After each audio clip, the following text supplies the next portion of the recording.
అభ్యర్థులకు మద్దతుగా అనకాపల్లి కసింకోటలో సినీ నటుడు హైపర్ ఆది విస్తృత ప్రచారం చేపట్టారు. ప్రతి వీధిలో ఇంటింటా తిరుగుతూ కూటమి బలపరిచిన అభ్యర్థుల గెలుపుకు మీ ఓటు వేసి అత్యధిక మెజార్టీతోని గెలిపించాలని కరపత్రం పంపిణీ చేస్తూ ప్రచారం చేశారు. ఈ సందర్భంగా హైపర్ ఆది మాట్లాడుతూ, నేను ప్రతి కార్యక్రమంలోనూ పవన్ కళ్యాణ్కి వీరాభిమానినని చెప్తున్నా. ఇటువంటి సమయంలో ఒక నిజాయితీపరుడైన వ్యక్తికి ప్రచారం చేయడం నాకు ఆనందాన్ని కలిగించిందని తెలిపారు. పార్టీలో ఎటువంటి ఆర్థిక బలం లేకపోయినా సొంత నిధులు ఖర్చు పెట్టి కౌలు రైతులకు దానం చేసిన వ్యక్తి పవన్ కళ్యాణ్ అని కొనియాడారు. అభ్యర్థులు ఎన్ని మాటలు ఆడినా వారు ఒక నిజాయితీపరుడైన వ్యక్తిని పడగొట్టడానికే అన్ని మాటలు ఆడుతున్నారని తెలిపారు. రానున్న 2024 సార్వత్రిక ఎన్నికల్లో కూటమి సుమారు 110 సీట్లతో ఆర్థికంగా చేపట్టబోతుందని ఆశాభావం వ్యక్తం చేశారు. సార్, ఎన్నికల ప్రచారం చేస్తున్నారు కదా సార్, కూటమి అభ్యర్థులకు సపోర్ట్గా చేయడానికి గల కారణాలు సార్? నేను ఫస్ట్ నుంచి పవన్ కళ్యాణ్ గారికి ఫస్ట్ నుంచి సపోర్ట్, ఆయన సిద్ధాంతాలు నచ్చి ఆయన చేసిన సహాయ కార్యక్రమాలు ఇవన్నీ చూసిన తర్వాత అలాంటి నిజాయితీ గల నాయకుడికి మనం సపోర్ట్ లేకపోతే ఇంకా అంతకంటే వేరేది. కాబట్టి ఆ వ్యక్తి అసలు ఏ అధికారం లేకపోయినా కూడా తన సొంత డబ్బును ఖర్చు పెట్టి ఎంతోమంది పౌరు రైతులకు కానీ ఎంతోమందికి సహాయం చేసిన వ్యక్తి. అలాంటిది అతను నిలబెట్టిన వ్యక్తులు కానీ అతను కానీ గెలిస్తే ఎంత చేస్తారనేది మీరే ఊహించుకోవచ్చు. అలాంటి వ్యక్తికి మనం సపోర్ట్గా ఈరోజు ఆయన నిలబెట్టిన ఆయన గెలిపించమని అడుగుతున్నాం సార్. ఒకసారి ఇప్పుడు మరి పవన్ కళ్యాణ్ గారి పైన ప్రతిపక్షాలు ఇప్పుడున్న అధికార పార్టీ తీవ్రమైన వ్యతిరేక పదజాలం వాడుతుంది. దాని మీద మీ అభిప్రాయం ఏంటి? నిజాయితీ గల వ్యక్తిని తొక్కేయడానికి ఎప్పుడూ వాళ్ళు రెడీగా ఉంటారు. ఎందుకంటే వాళ్ళ ఉద్దేశం నిజాయితీ గల వ్యక్తి వచ్చాడు అనుకో వాళ్ళు అవినీతి చేయడం ఆగిపోద్ది. అందుకని ఆ వ్యక్తిని అసెంబ్లీకి రానివ్వకుండా చేయడానికి వాళ్ళు చాలా ప్రయత్నాలు చేస్తున్నారు. కానీ ఈసారి అది అవ్వదు. ఖచ్చితంగా పవన్ కళ్యాణ్ గారు అసెంబ్లీలో అడుగు పెడతారు, అవినీతిని అరికడతారు. సుమారు ఎన్ని సీట్లతో గెలవాలనుకుంటున్నారు, గెలుస్తుందని ఆశిస్తున్నారు సార్? కూటమి అండి, కూటమి అభ్యర్థి కూటమి ఖచ్చితంగా 110+ వస్తాయి. Thank you. రామకృష్ణ గారు ఆల్రెడీ 2004, 1994లో కూడా పోటీ చేశారు, గెలుపొందారు. కసిపోటికి చాలా అభివృద్ధి చేశారు. అలాంటి నాయకుడు పవన్ కళ్యాణ్ గారి సీట్ ఇవ్వడం మాకు చాలా సంతోషంగా ఉంది. 30,000 నుంచి 60,000 మెజార్టీతో, బంపర్ మెజార్టీతో రామకృష్ణ గారిని గిఫ్ట్గా పవన్ కళ్యాణ్ గారికి కేవలం 9 ఓట్ల తేడాతో గెలిపించిన అనకాపల్లి ప్రజలు 30,000 ఓట్ల మెజార్టీ ఇస్తారని మీరు భావిస్తున్నారా? 100% భావిస్తున్నాం. స్పందన అలాగే ఉంది. రామకృష్ణ గారు పనులు అలా చేశారు.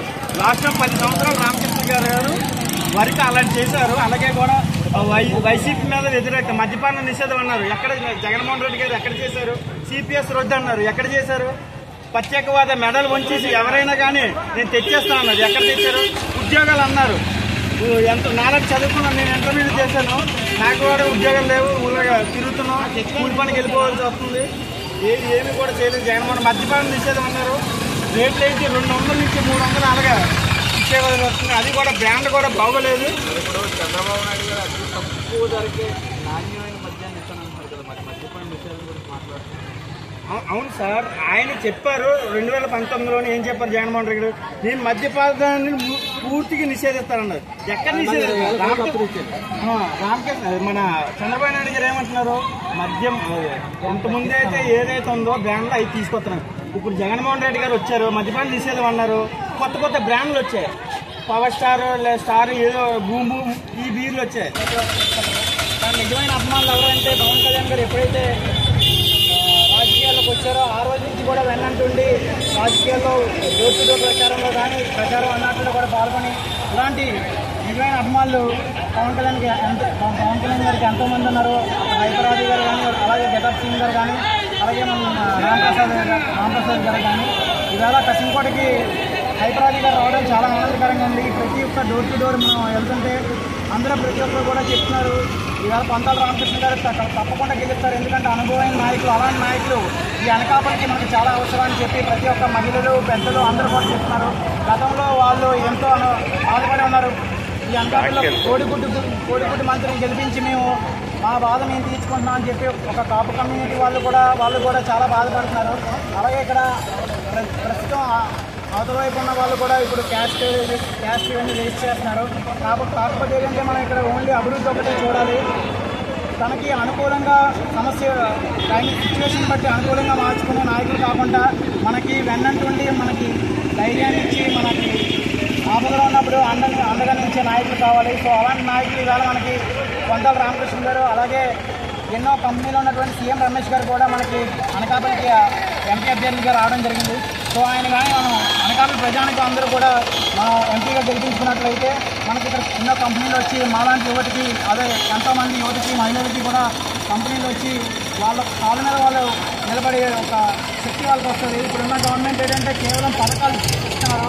ఆ పథకాలు కూడా ఎందుకు పనికిరావు, పర్మనెంట్ సొల్యూషన్ అనేది ఉండదు. పర్మనెంట్ సొల్యూషన్ ఉండాలంటే ఇలాంటి నాయకులు రావాలి. ఇలాంటి నాయకులు వస్తేనే ఒక కంపెనీ కానీ ఒక డెవలప్మెంట్ జరుగుతుంది. కాబట్టి ఈ అనకాపల్లి ప్రజానికం అలాగే ఆంధ్రప్రదేశ్ ప్రజానికం అందరూ కూడా మన ఈ కూటమి అభ్యర్థులు పవన్ కళ్యాణ్ గారు అలాగే నరేంద్ర మోడీ గారు చంద్రబాబు నాయుడు గారు బలపరిచినటువంటి నాయకులందరికీ కూడా మనం వెన్నంటగా ఉండి ఓటేసి గెలిపిస్తారని కోరుకుంటున్నాం. రాష్ట్రంలో కూటమి అభ్యర్థులు గెలిస్తే ఎన్ని సీట్లు రావచ్చు? సుమారుగా ఒక 140 నుంచి 150 వరకు రావచ్చు అనే అంచనాలు.